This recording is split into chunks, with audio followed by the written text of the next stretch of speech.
Hi, this lecture finishes up our discussion of our leady chapters on data analysis. We talked last time about quantitative data and descriptive statistics, and now we're going to talk about qualitative data and the general characteristics of using a qualitative study or qualitative data.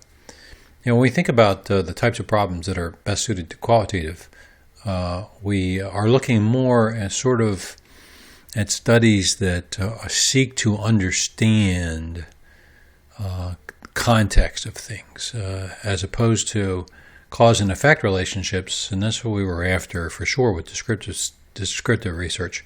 We were trying to figure out what's causing what else. Here we're really looking at things in a different way. We're really trying to understand history, understand ethnography or whatever. We're just trying to understand things, right? So a qualitative work really tends to be a little more general, a little more open-ended. What is the nature of such and such? What's it like to have grown up along the Amazon River in South America? Those kind of questions. Excuse me.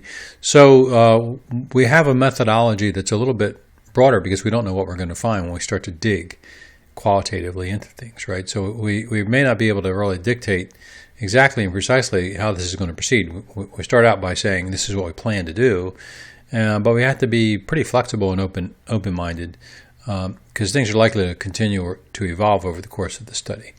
And so these studies require a lot of work, a lot of prep, because you're going to have to do tons and tons and tons of work, right? And, very few of you in this class, probably none, are going to be doing qualitative studies. They just take too long. They're difficult to do, and they take tons and tons of effort in data gathering. So there's different kinds of qualitative research designs. There's the case study, and I've had students, I'd like to do a case study about such and so, and we don't even include the case study in our typologies anymore. We used to, but they're just too difficult to do. You have to do tons of interviews and tons of observation and things that just take forever.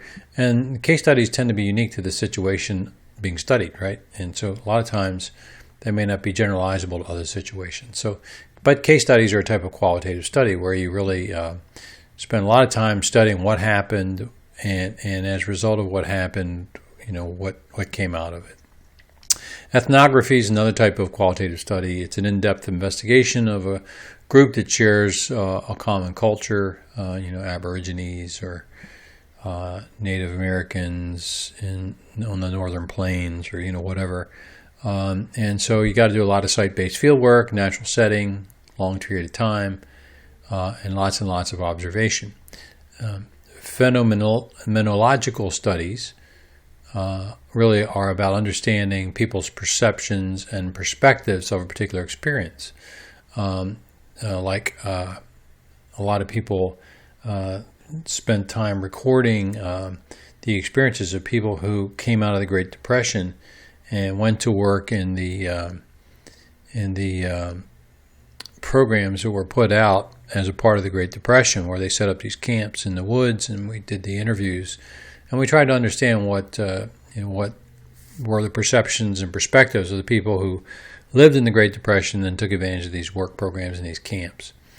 They tend to be fairly small sample because there may not be that many folks to interview or talk to, and they're lengthy and unstructured very often because you're really trying to let the person lead you to where they were in their experiences.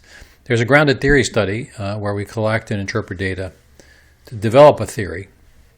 They're generally focused on processes like eating, class discussion, stress doing work, grounded theories. So we're really trying to understand sort of what happens in a particular process, in a particular setting. And then finally, content analysis, which is really the effort to do a detailed systematic examination of material. When you wanted to study the Dead Sea Scrolls, that would be considered content analysis. And so you're looking at lots and lots of documents and trying to say, based on the content of all of this body of information, what can we conclude about what occurred or what happened. Collecting qualitative data, there's a lot of methods: interview and observation, artifacts. Notice there's no surveys, right? We generally don't do survey research when we're doing qualitative studies. Data collection follows an emerging design. Design changes as you go along. You get to a certain point. You've got a certain set of data. Now you figure out what to do next. Analysis of early data influences additional data collection. And there's lots of writing during data collection and documentation of what happened. And you also can use a lot of technology, too, to record people and have those recordings available as part of your data repository. Validity and reliability issues still persist here, right? We have to have our data has to be valid. It has to represent what we think it represents, and it has to be reliable, consistent patterns and dynamics. And so there's ways to actually enhance validity and reliability of qualitative study, making sure you recognize when biases are occurring in your data collection effort, whether it's from the source of the data or maybe in the research team itself. Making sure that you get multiple forms of data. It's called triangulation. Also corroboration, right? So I heard it from 4 different sources, therefore it's probably true. Separating observations from interpretations. What I saw is inconsistent with what we read about. Seeking exceptions and contradictory evidence, spending considerable time on site. So there's a lot of work that's used to make sure that the study is a good study and a solid study, and we can rely on the results of what's happening. There's a lot of criteria for evaluating qualitative research and seeing if it's good stuff, right? So was it done with rigor, reasonable set of assumptions and biases, open-minded or biased, complete, coherent, persuasive?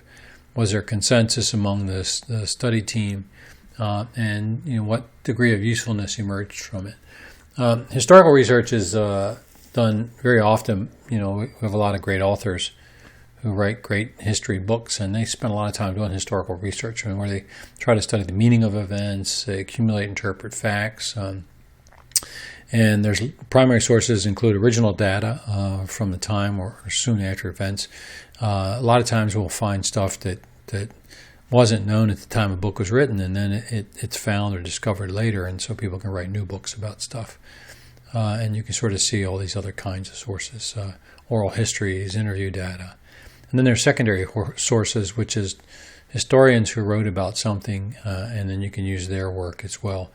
I've been reading recently about Leonardo da Vinci, and there were people who lived at the time Leonardo da Vinci lived.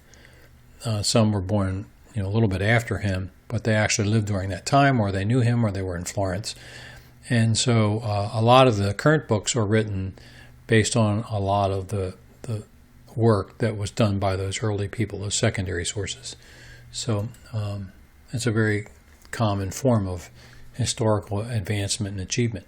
And then finally, other forms of historical research include psychological and conceptual research, origin, development, influence of ideas, how do these things come about, and then searching for roots. I'm a big genealogist, and I spent a lot of time gathering facts from the past, and the facts look like dates and names and events, but you don't have the context, so you have to go study what was happening at the time. So you can say, well, probably, these people, for example, my wife's family lived in Baltimore across the harbor from downtown at the turn of the 20th century.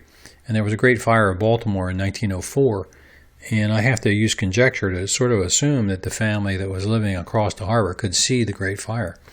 And it's kind of like, what did they experience when they were watching this great fire occur in this many square miles of the downtown area. Strategies for organization analysis, converting the data into a form you can work with, because you usually want it with lots and lots and lots and lots and lots of notes, notepads, and how do you organize it? Organizing the data, the best way you can, but maybe 3x5 cards, how do you do that?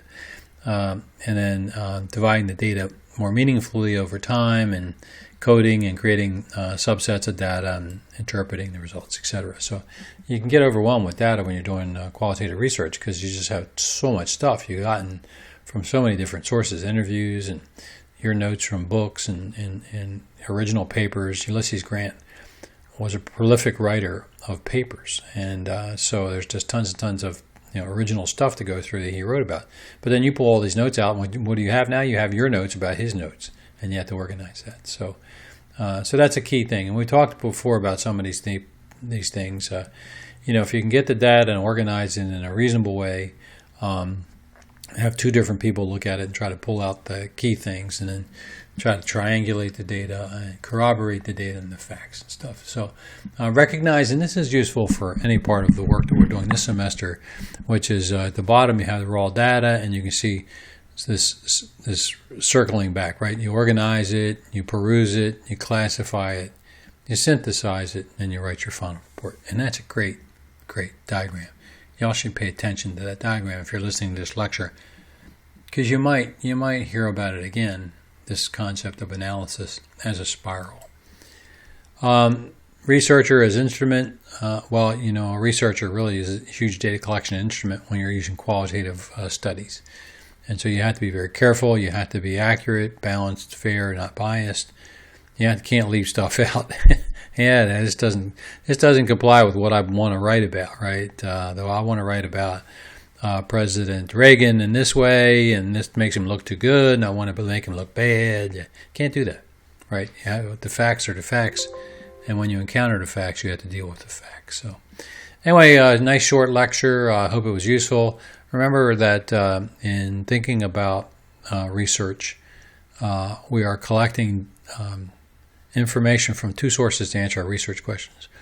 The literature, which is other studies, and then our own data. And so what we've been talking about last week and this week are sort of like angles or approaches for collecting and thinking about our own data to help us answer the research questions. Where you're probably going to wind up, at the master's level, descriptive research, surveys, and interviews. That's probably where you're going to wind up. But I wanted you to see the broad spectrum of data collection efforts. I hope it's been useful.